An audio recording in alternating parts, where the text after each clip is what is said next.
Hello there guys, and welcome back to the channel. So in today's video we are gonna be talking about Shang-Chi challenge, or more specifically I will be doing my best to help and guide some of you through with some specific notes, some better options, so on and so forth. And then at the second half of the video I will be, well, basically just going over what I think about this event quest in general.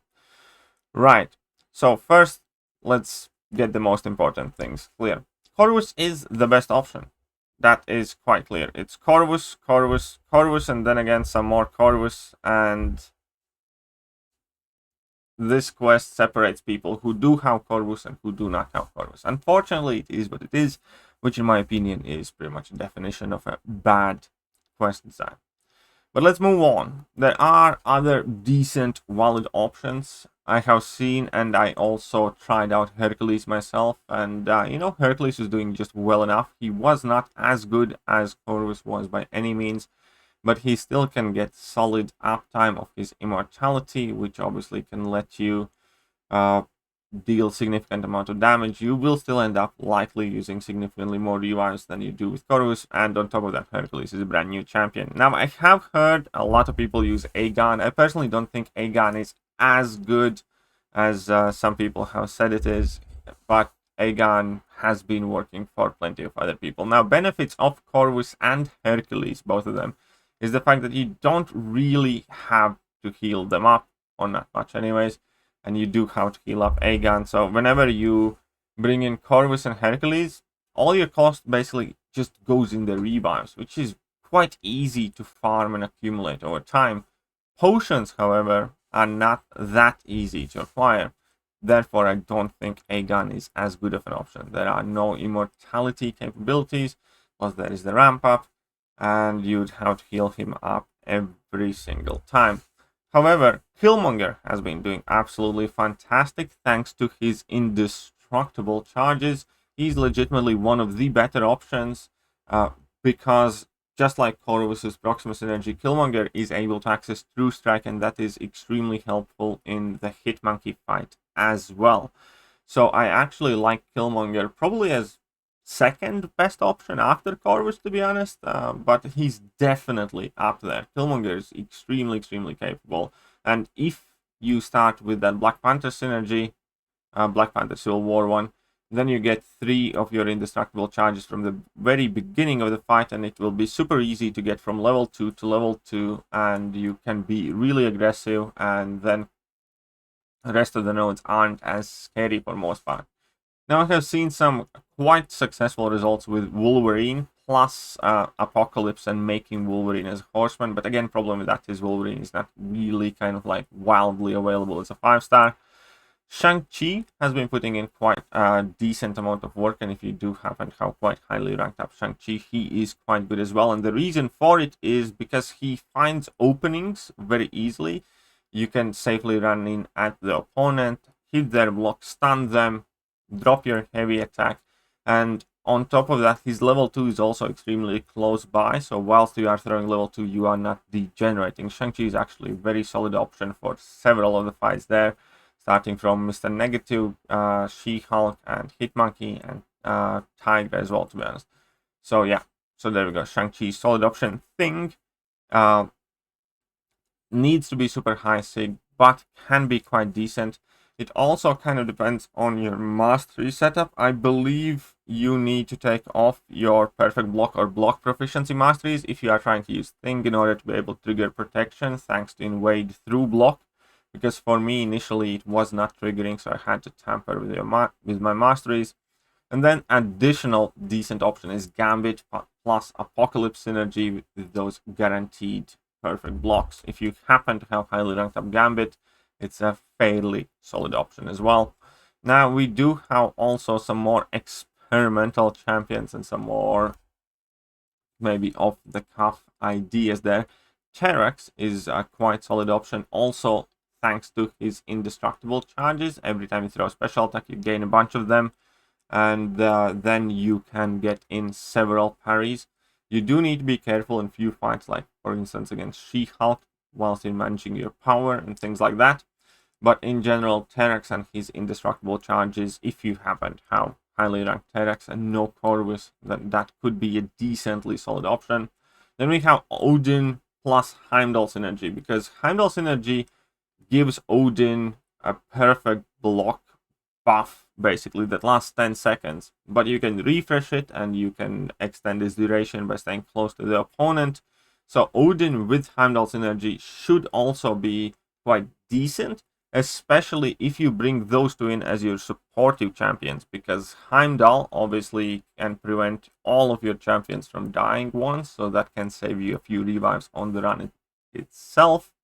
And then on top of that, Odin's pre-fight ability can protect some of your champions as well from taking more damage from a single hit, so that can be quite helpful.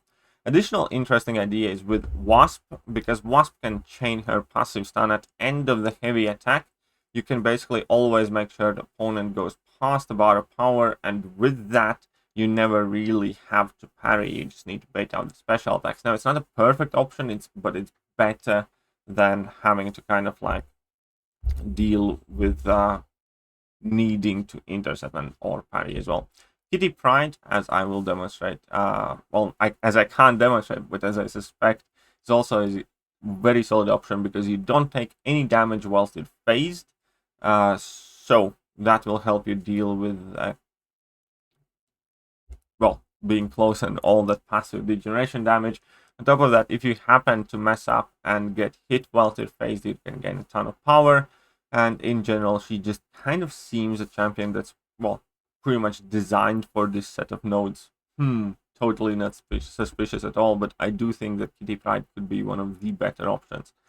Penny Parker, which again, thanks to her shield, she can actually have in 2-3 perfect parries where she takes absolutely no damage from parrying the opponents, and then her shield will go on cooldown, and then it's going to come back after like 10 seconds. And a very similar idea to Invisible Woman, where Invisible Woman's shield can absorb all of your degen or parry damage, and then obviously it will reconstitute itself, so it's kind of going to give you quite a significant boost in your survivability.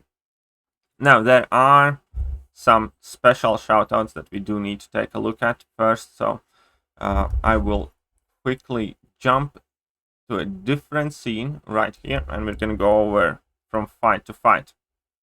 She-Hulk fight, you can actually cheese with quite a few champions. You can cheese it with Stark Enhanced Spider-Man, with Hulkbuster, with Ultron, with Ronan, and basic with Gambit as well.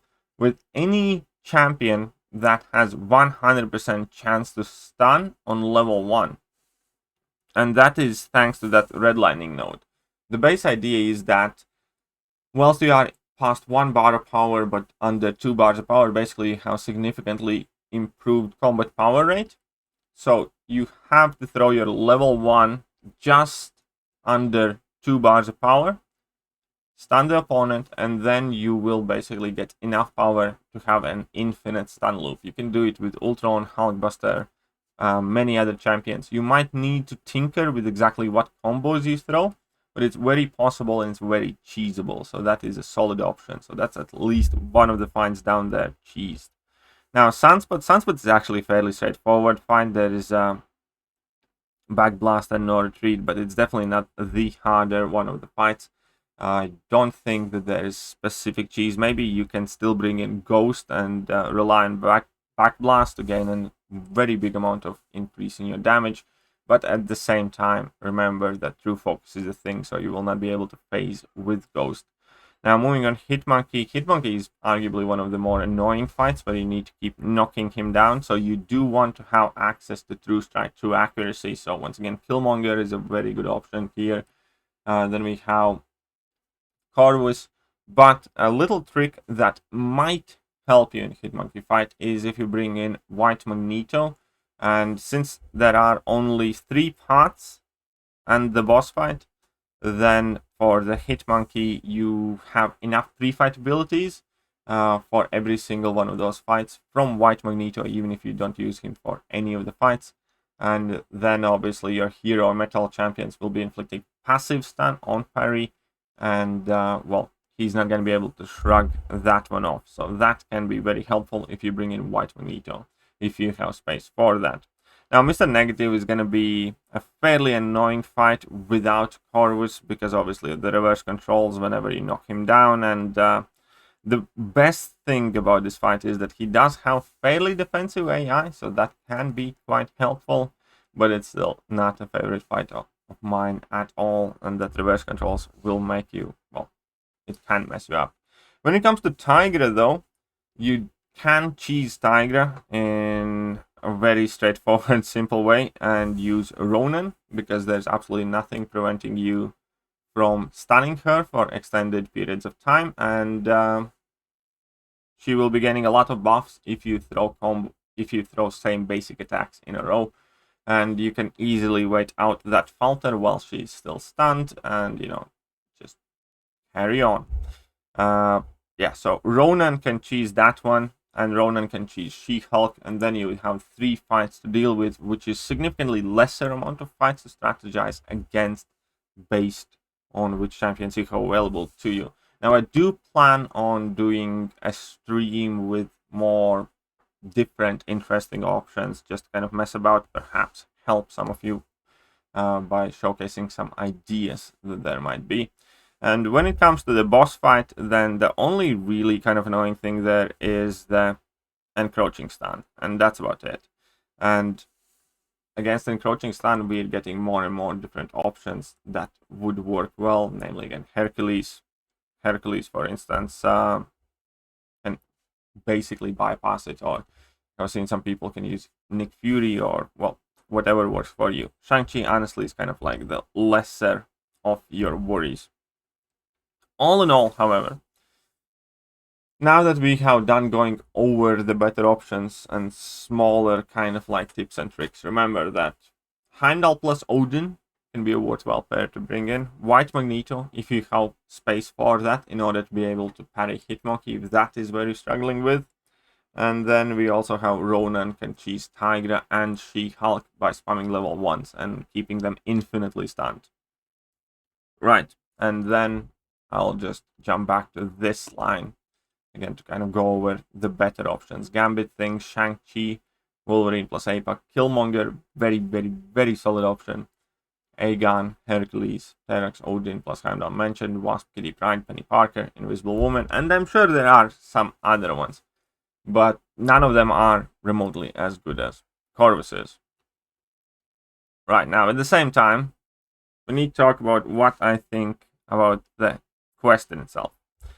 And the first, and I believe the main and the only good thing that I really want to praise this quest for, is that they are giving away quite a lot of units. I believe in total there is 330 units, of whom 210 are available in the first chapter, which I think is awesome, which I liked, which I enjoyed. And if you might not necessarily be ready to do the second chapter, then grabbing 200 units for free, what's not to like.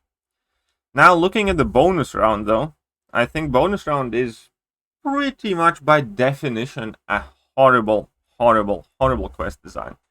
And I'm extremely saddened that people who were capable of delivering good and fun and interesting fights in Grandmaster Gauntlet, in Summer of Pain, go back to bullshit like this.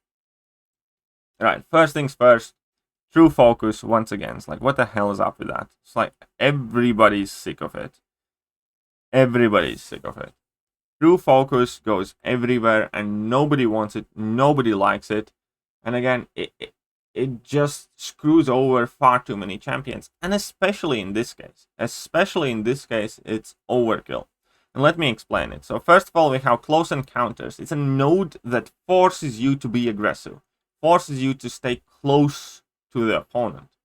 And then you put that with Invade, which is effectively something that punishes you from staying close to the opponent, because it's very difficult to be close to your opponent if you can't parry. Now, you can sort that by using champions that either evade or miss, and then we have True Focus. Now, True Focus largely gets spammed, so you would stop Quake and Ghost and people cheesing these things. However, you also punish champions like Mr. Negative. You also punish champions to a degree like Tiger or Professor X. You also punish Elsa Bloodstone and more and more and more champions, which is just a horrible feeling. For on a personal note, and you know, I'm a big boy, I'll get over it, but I cannot tell you how frustrating it is that I ranked up Mr. Negative about 2 months ago, I think, or a month and a half ago, and I haven't been able to use him for a single meaningful piece of content because Kabam's spamming through focus everywhere. Originally, I ranked him up for Alliance War because he was an absolutely amazing option for several of the mini-bosses because of the way how he finds openings and how he can bypass either Rage or Safeguard nodes by dropping the degeneration and that doing all the work there. And I'm unable to use him in Alliance War, which is like, you know, it sucks, fair enough, but I still at the very least thought it's not a waste because, you know, there are other places in the game, but every single other place now has true focus as well. So I haven't been able to use Mr. Negative at all, anywhere meaningful whatsoever for any reason, which is just WTF. True focus shit has to go. If they're unable to deal with Quake and Ghost, they need to nerf them, or they need to make a special node, no Quake, no Ghost, whatever else. That true focus has to go. But there's also the problem of having true focus, close encounters, and invade, which ultimately eliminates 90+% of the champions as viable counters. Makes the quest extremely punishing, because if you're not close, you die from degen. If you're close, you're likely going to have to parry, and you die from like 3, 4, 5 parries. And it's an absolute feels bad mode. Now, I have heard a lot of people criticize the rewards, saying the rewards are not good enough. I don't think so. I think the rewards are fine. I think the rewards are good enough. I think if we take a look back at John Mulaney's challenge, it had worse rewards.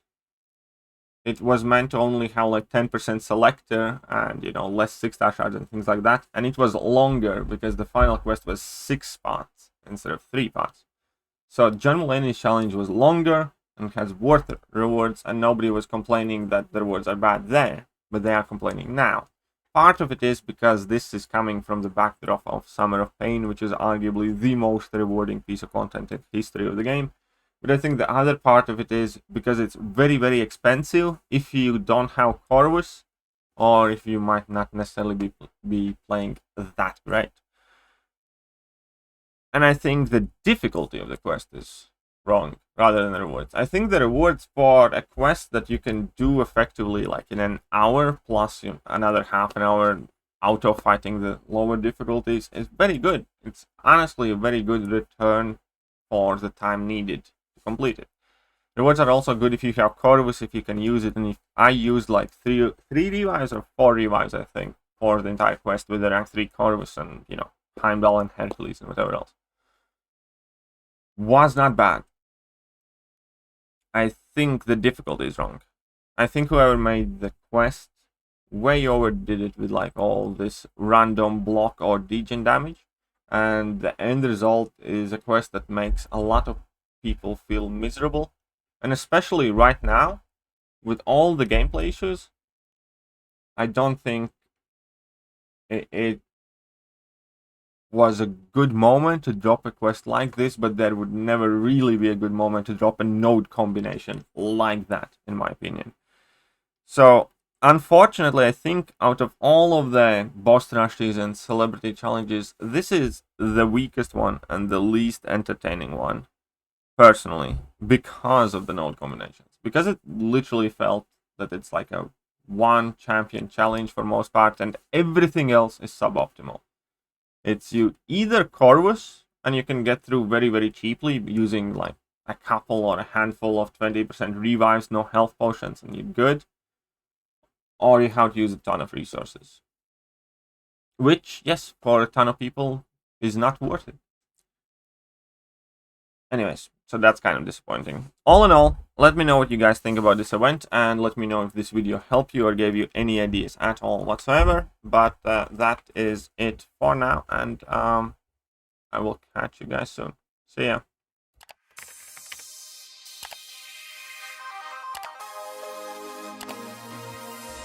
Hello there guys, and welcome back to the channel. So we have all the information about the